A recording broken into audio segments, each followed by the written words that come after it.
For centuries, we've regarded sleep as nothing more than a way to recharge our batteries. But all of that is changing. If sleep wasn't important, it's probably one of the most significant mistakes that evolution ever made. Once seen as a blank screen, the sleeping brain is now emerging as an energetic and purposeful machine. In parts of sleep, the brain is at least as active and maybe more active than it is during waking. Around the world, researchers are attempting to penetrate the mysterious world of sleep and decipher its secrets. Secrets that could change our lives. I think that what happens during sleep permits what happens in the waking brain. I'm Dr. Jennifer Gardy. Join me on a surprising odyssey. This is remarkable. Wow. From playing Chopin to playing with puppets. From a city that never sleeps to an isolation chamber in the Colorado Rockies. Come with me as I begin a journey to discover why we sleep.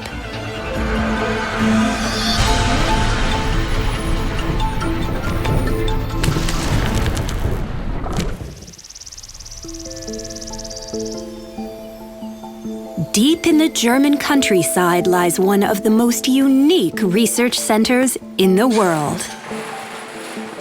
Inside this compound, scientists uncovered one of the first clues that sleep might be about more than just conserving energy.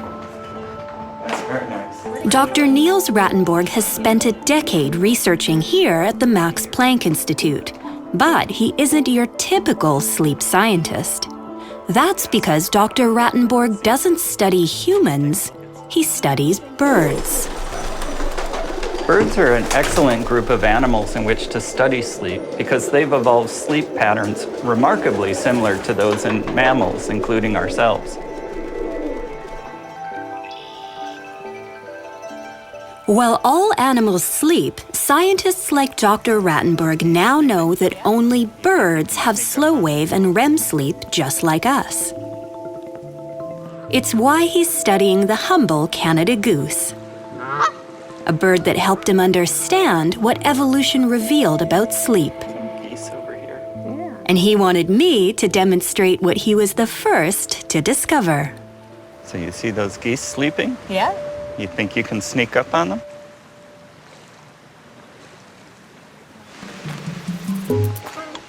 Seems pretty easy. Sleeping geese, smart human.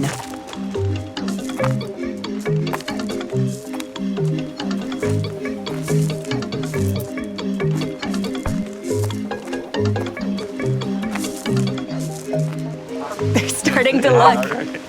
But these geese prove far more elusive than I expect. Whenever I get too close, they wake up and head for the hills. I give up. That's impossible. Some already went back to sleep. I know. According to Dr. Rattenberg, the geese evaded me because of an amazing feat of evolution. It's called unihemispheric sleep. Whales, seals, and dolphins do it too. While one half of the brain stays awake and alert and one eye open, the other side of the brain is in deep sleep and the corresponding eye is closed. Given this extraordinary evolutionary adaptation, Dr. Rattenborg believes that what's happening inside the sleeping brain must be vital to life itself. And he's not alone.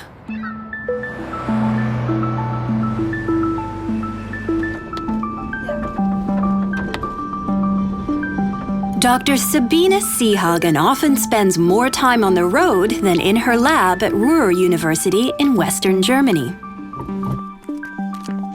That's because her research subjects have evolved to spend more time asleep than awake. Babies nap for up to 16 hours a day, with waking periods lasting for just an hour or two. From the bird research, it was clear that sleep was playing some vital role. Dr. Seehagen wanted to find out if it was helping babies consolidate and retain memories. Infants, they have to learn so much in the first few years of life, and they develop in such striking ways, really, every day a bit more. We were interested to see whether one function of sleep might be to facilitate memory processing. To discover that, Dr. Seehagen chooses a task that requires baby Moritz to remember 3 interrelated steps. We use a hand puppet and show them 3 actions. We show them how to take off a mitten, how to shake the mitten, and how to replace a mitten. What Dr. Seehagen is attempting to do is trigger the memory processing system.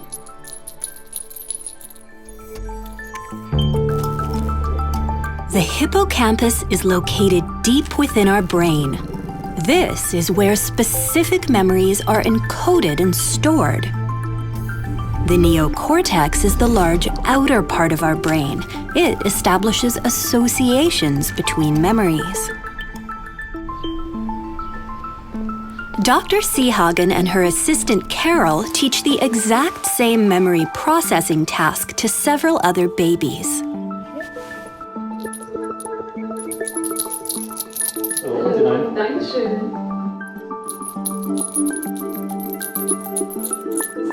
Sollen wir das angucken? As soon as the testing is over, some of the babies stay awake, while others, like baby Moritz, go down for a nap.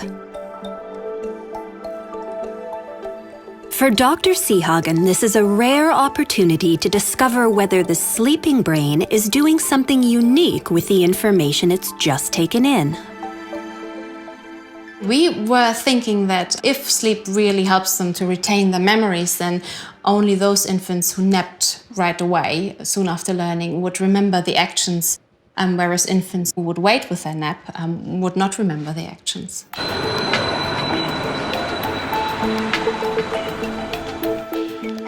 Carla hasn't had a chance to nap yet.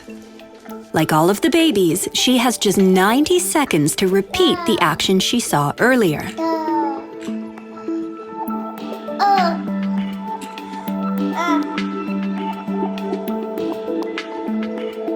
But Carla shows no sign of remembering the 3 steps.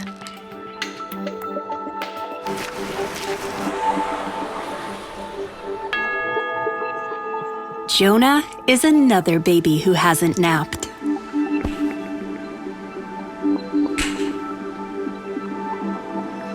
Before we started our study, there was not very much knowledge about how sleep might be important for infants' memories. And I'm very interested to see that infants who wait with a nap, they did not show signs of remembering what we've shown them before.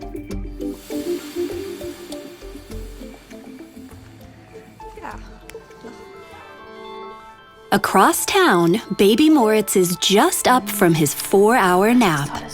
Now it's his turn. Guck mal. Without any prompting, he gets to work.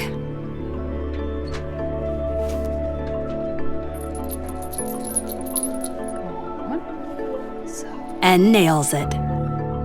Super mitgemacht. Dr. Seehagen and her colleagues conducted this test on more than 200 infants, with identical results. Well, I think it shows several amazing things about babies, actually. Until a few decades ago, many people even doubted whether infants can form longer-term memory. But I think our study shows that sleep seems to play a really fundamental role in early memory processing, and I mean that's a very fundamental task for infants to, to build long-term memories so that they can use them at a later point.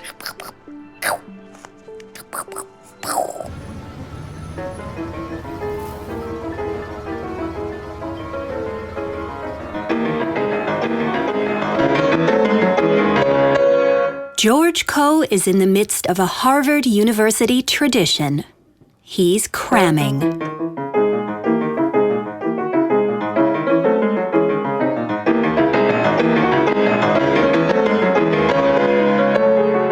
George is trying to learn Chopin's Third Scherzo, but he's running out of time. So this week I got slammed with a lot of work, and I have a performance tomorrow. and I haven't been able to practice much. For George, the solution is a no-brainer. So I'm probably not going to sleep tonight. I'm probably going to hear the birds chirp in the morning. But if babies need sleep to process memories and learn, is the same true for adults like George Coe?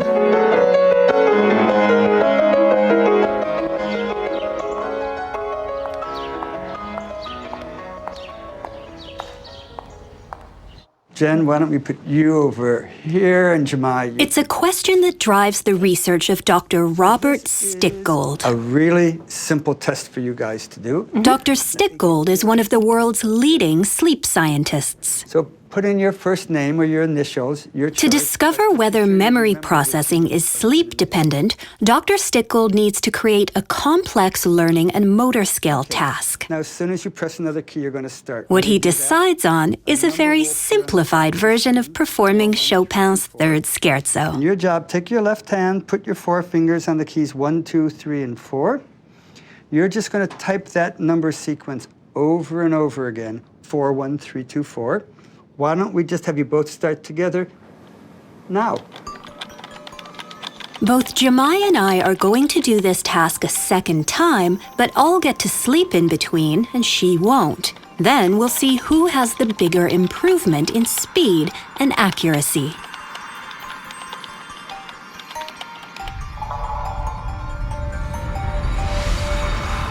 It seems hard to believe that just one night of sleep will help me learn the sequence and make me faster. But tomorrow will tell.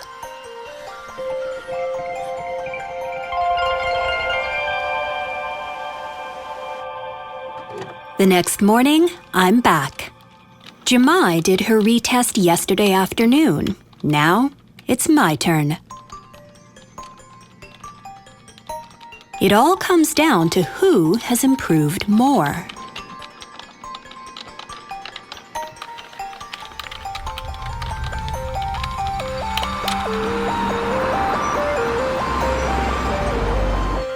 And here you are. Let's take a look at this. Okay. First, Jemai's results. On her second trial with no sleep, look at here, she's showing no improvement at all. But I was a different story. Then look at this, you just zoom up there. You're up to 23. It's a huge improvement in terms of speed. It's not just academics and students who are learning all the time. We're all learning all the time. Every time you start your car, you're learning a little bit more about how long you have to turn the key, how much you have to press the gas. Every time you turn a corner, you're retooling your accuracy at doing that. So we're learning all the time and we don't even know it. When we sleep after learning, our brain consolidates that memory so we can retrieve it easily. The more complex the learning task, the bigger the benefit we get from sleep. But when we don't sleep enough, that information never even gets filed. If you don't get enough sleep the night after you learn, you are not going to show this potential benefits from sleep, even if you sleep all you want for the rest of the week. It has to come on that first night. So what we're learning is that night by night, we need that sleep, or we lose everything.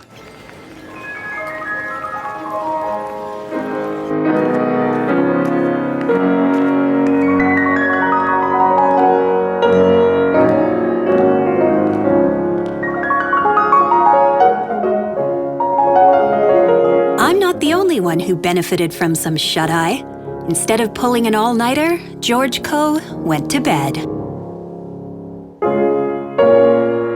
According to Dr. Stickgold's research, it was exactly the right thing to do. When I tell people that we learn a lot while we're asleep, they think that's kind of an oxymoron, that you can't learn while you're asleep.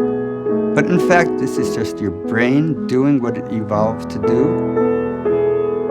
I think the brain carries out its most sophisticated memory and brain functions while we sleep.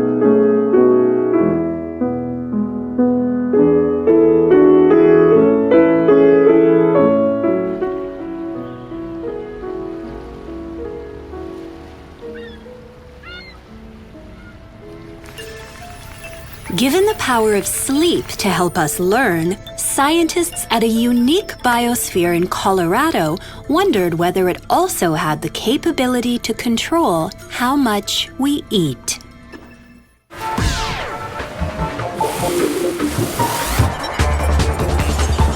What better place to find out why we sleep than in a city that never does? Come on! Yeah. Come on! If there's one place on Earth where we're willing to sacrifice a little bit of sleep in the hopes of gaining something better, it's here, Las Vegas. But this 24-hour town isn't the only place we're making this kind of trade-off. Without realizing it, we might be losing something far more precious than just a few dollars. Dr. Scott Kilgore is a professor of psychiatry, but he's also a lieutenant colonel in the U.S. Army. Treating soldiers who fought on the front lines made Dr. Kilgore realize that they provided a unique window on the world of sleep. We were doing sleep research, and most people were just focusing in on reaction time and simple cognitive processes.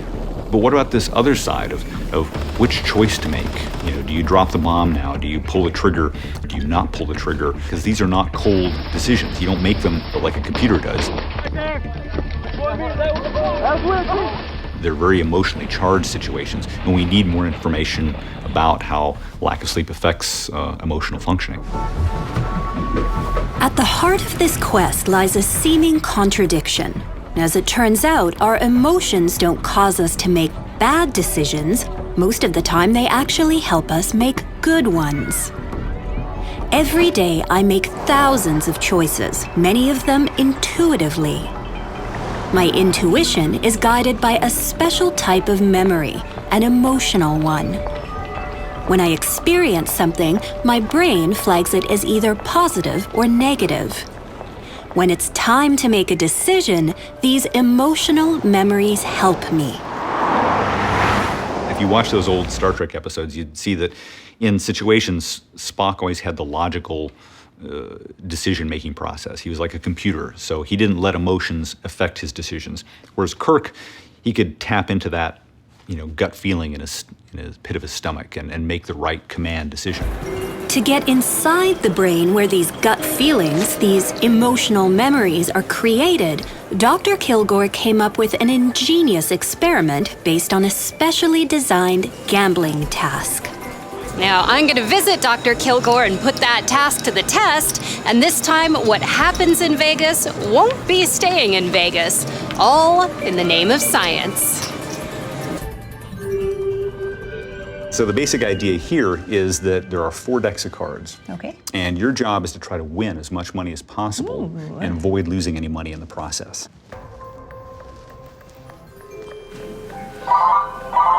Hello, $100. But what no one's told me is that 2 of the decks will give me big wins, but even bigger losses. The other 2 decks deliver small wins, but smaller losses. To come out ahead, I've got to rely on those gut feelings to help me make the right decisions. All right, let's see. Turns out I did all right. I took home $1,200. So this is your baseline. And so now what I want you to do is to go out and have some fun tonight. I can do that. It's time to get sleep deprived.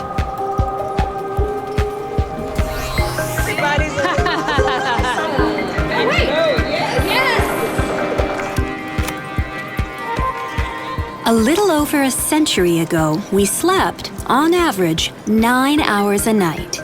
Today, that's down to less than 7. So my night on the town is just a quick way to get me to where most of us already are, into a state of serious sleep deprivation. Jennifer, are you still awake? No sleeping. Good morning, Doc. Hey Jen, how you doing? I gotta be honest, I'm really tired. I think I'm like a 9 out of a 10 on the tired scale. So, did you get hitched? No. After 24 hours without sleep, it's time to do the gambling task again. Hello, cards. My old friends.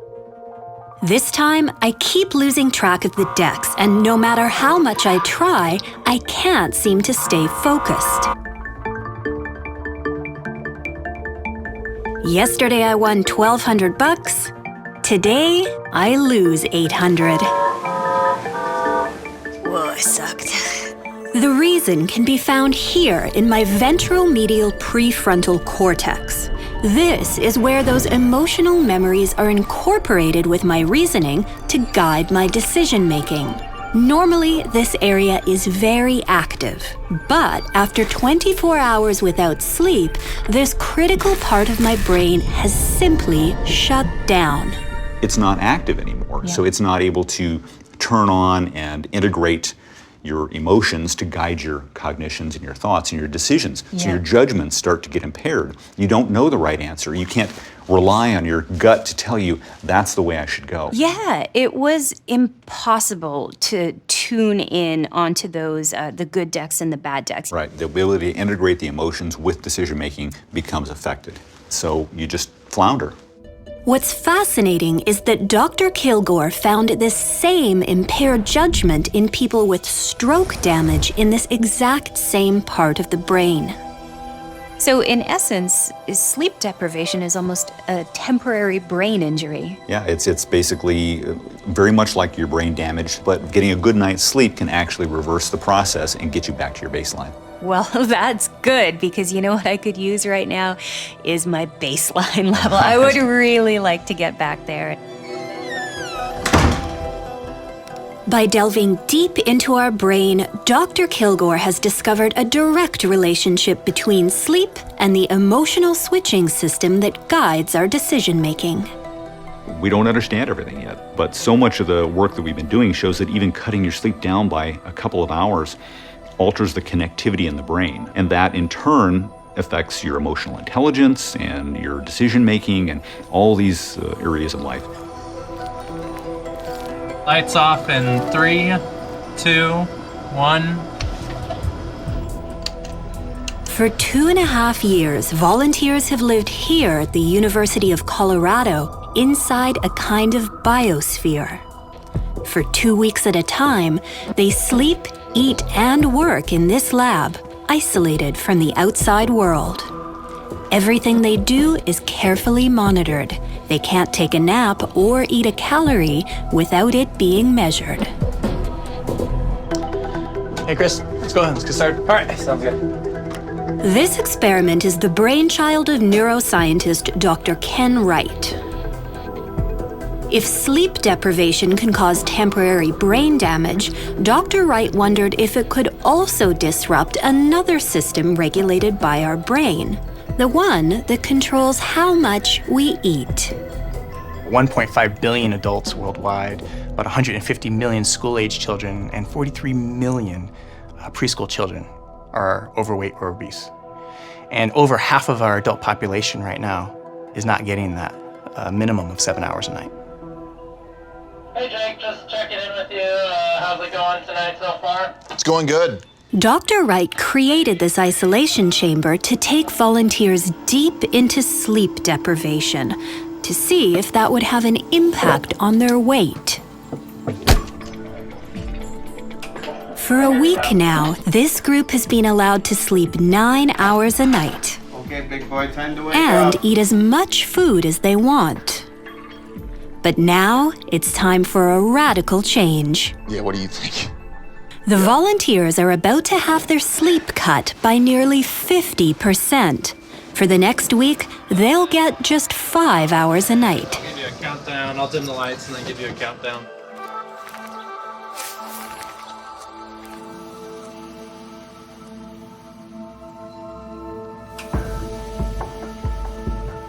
Morning, Jake. Good morning. Hey, Chris.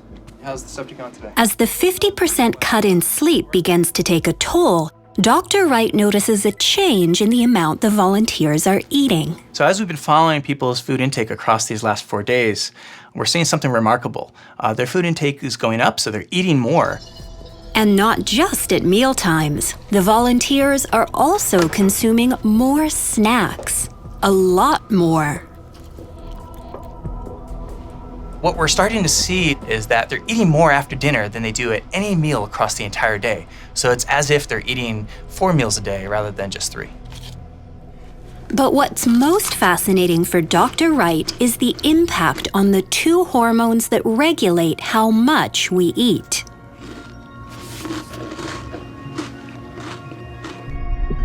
Ghrelin and leptin are called the hunger hormones.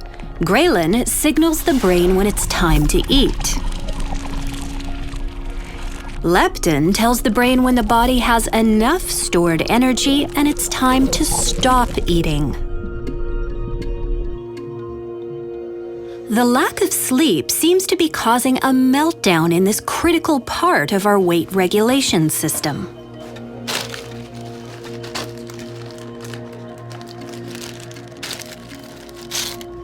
As the volunteers eat more, both ghrelin and leptin are telling the brain it's time to stop eating. But these messages aren't getting through. And the amount of weight gained by the volunteers is stunning. For these participants, after just 5 days of getting too little sleep, they gained 0.8 kilograms. It used to be thought that sleep was just for us to feel alert during the day and for us to think clearly and perform cognitively at our best. But unfortunately, when people are not getting enough sleep, they eat more. And sleep loss is known now to contribute to that risk of gaining weight. People recognize that sleep is something that they can easily give up. But when they make that choice, they're not always thinking about the long-term consequences of that. While they may get sleepy, the effects of developing heart disease, the effects of developing obesity, those are down the road. Sleep regulates our weight and guides our decisions, but does it have an impact on another key function controlled by our brain, dreaming? Scientists are now trying to discover if our dream world plays an important role in our waking lives.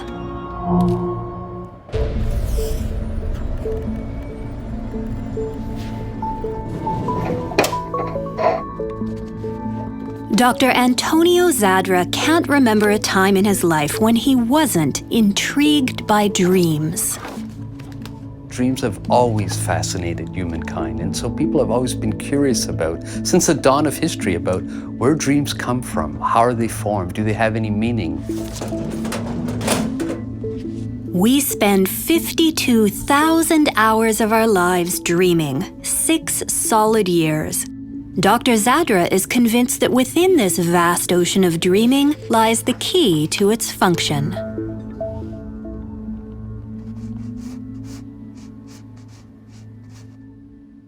To unlock the secrets of our dreams, Dr. Zadra first had to find a way to enter this mysterious world. People like artist James Simon turned out to be the key. Along with nearly 100 others, James is part of a unique group. He's one of Dr. Zadra's dreamers. But I'm aware in a dream that this raven has a propensity to lunge for a person's eyes as an instinct, as a reflex. Dr. Zadra has collected and assessed an astonishing 10,000 dreams from people like James Simon. He discovered that women have more nightmares than men and that we dream about different things. Women about relationships and men about calamities. He's also uncovered that dreams provide a window into our psychological well-being. The more negative emotions you have in your dreams, the more negative interactions, aggressive interactions you have with other characters in your dreams, the less happy you tend to be, or the more anxious or depressed you tend to be. Taken together, Dr. Zadra's discoveries reveal that dreams are not the random and chaotic occurrences most of us think they are. When you look at people's dreams, you see that there is more order in them in the sense that you see a continuation between what's going on during wakefulness and the content in their dreams. Both Dr. Zadra and sleep scientist Dr. Robert Stickgold believe the connection between our waking lives and our dream world is a critical clue to the function of dreams. It's when we sleep, and in part when we dream, that we normally figure out what the events of our day mean. Dr. Stickgold believes this is because of an extraordinary conversation that takes place inside our sleeping brain. When we first go to sleep, the memories we've accumulated during the day flow from the hippocampus, where they've been stored and assessed, to the neocortex, where they're associated with other memories. The neocortex kicks into high gear when we dream. And in that first REM cycle, it's as if the neocortex says back to the hippocampus, oh, that's like what happened last month. It's as if now the front of the brain is telling the hippocampus, okay, you know what? Those details aren't important, or those details are important, and telling the hippocampus what to do with that information, and also working out itself in the neocortex, seeing how things fit together. To confirm that dreaming really does help us associate memories in order to give them meaning, Dr. Stickgold created a series of unique tests. In one experiment, Dr. Stickgold trained a group of people to go through a maze. Afterwards, half had a nap and half didn't. Later that day, people came back and ran the maze again. Those that had napped found the exit more quickly. But what got Dr. Stickgold really excited were those people who both napped and dreamt about the maze. They found the exit 10 times faster. I think what we're seeing now is that dreams, in fact, are a reflection of the kind of processing that the brain does while we sleep. Just us being conscious while we're asleep, and conscious of things that our brain is constructing as stories. And so we're really watching over the shoulder of a film editor. But if you just watch the screen of the editor, it looks crazy like a dream. Things are juxtaposed from different places. You don't know why they're being juxtaposed. Things are being replayed. It's as if the brain, while we're dreaming, is trying to see how things fit together.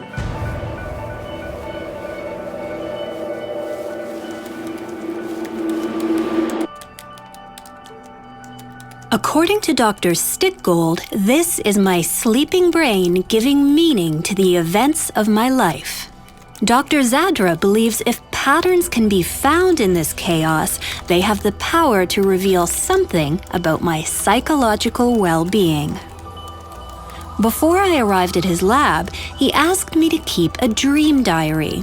So, for the last 6 weeks, I've been writing down my dreams. I had a chance to read over your dreams and try to quantify their contents in terms of the characters we see, the settings, the social interactions. Dr. Zadra knows very little about me, only that I'm a TV host. But right away, he uncovers my anxieties about solving problems in a dream about a leaking pipe. Before, so there's all the water, which is a misfortune, not your fault. But you still unplug it, you still get the towels, you still mop it up. And so you're still trying somehow to minimize the damage or to try to bring it under control to whatever extent you can. Dr. Zadra also totally nails that I worry about outward appearances and about the value of my work. But there's one revelation from my dreams that catches me completely off guard. In over half of your dreams, there are references to animals. So the fact that there are many animals and the way you interact with them, I would say that you're concerned about animals' well-being. It's not just your dog or your cat if you happen to have one, but that the well-being of animals is something that is dear to you generally. This is crazy. You're making me all like misty and teary-eyed because this is remarkable, like absolutely remarkable. I have a cat, I have a dog, I love them to pieces. I love all animals. This is remarkable. Wow.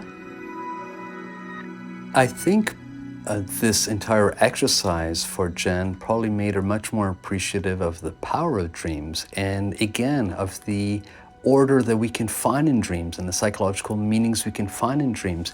So there's a relationship over time about how well people are functioning and how well they feel and the content and patterns in their dreams as well. If sleep allows us to enter the mysterious world of dreams, could it also be involved in one of the brain's greatest unsolved puzzles? Every night, virtually every species on the planet goes to sleep. For the first time, we're beginning to understand how this nightly ritual regulates almost every aspect of our waking lives. But there's one discovery that's eluded researchers, uncovering the core biological function of sleep. For neuroscientist Dr. Jeff Iliff and a team from Rochester University, their quest begins with a baffling clue about a protein that's the key culprit in Alzheimer's disease. So there's a protein called amyloid beta, which is made in the brain all the time. Now, when you're awake, amyloid beta levels in the brain go up. And when you're asleep during the night, amyloid beta levels in the brain go down. The question is why? To find out, Dr. Iliff hopes to do what few sleep scientists have ever done before: look directly into the sleeping brain. We have a very powerful and specialized microscope that can actually shine through the skull into the living brain while it's doing all of its processes. This is the world of the sleeping brain. What Dr. Iliff sees is a complex network of blood vessels that dive deep into the brain's center, supplying nutrients and oxygen to its cells. But there's something else, something completely unexpected. At night, the brain begins to change. Something's happening within the tissue itself. The brain cells, the support cells of the brain, are actually shrinking. Okay. Dr. Iliff believes the team has stumbled upon a clue that may be connected to one of the brain's most puzzling mysteries: how it cleans itself. Like the tributaries of a river, our body relies on the circulatory system to bring nutrients to its trillions of cells. But these cells also produce waste. In a river, sediment settles to the bottom. But in our bodies, we have lymph vessels to collect the waste and carry it through our bloodstream to places like the liver, where it's eliminated. But there's one part of the body the lymph vessels don't go to, and that's the brain. So how does the brain clean itself?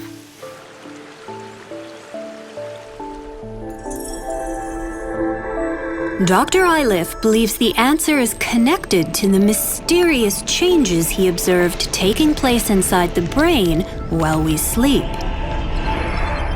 During the day, the brain is protected by a sac filled with fluid that surrounds it.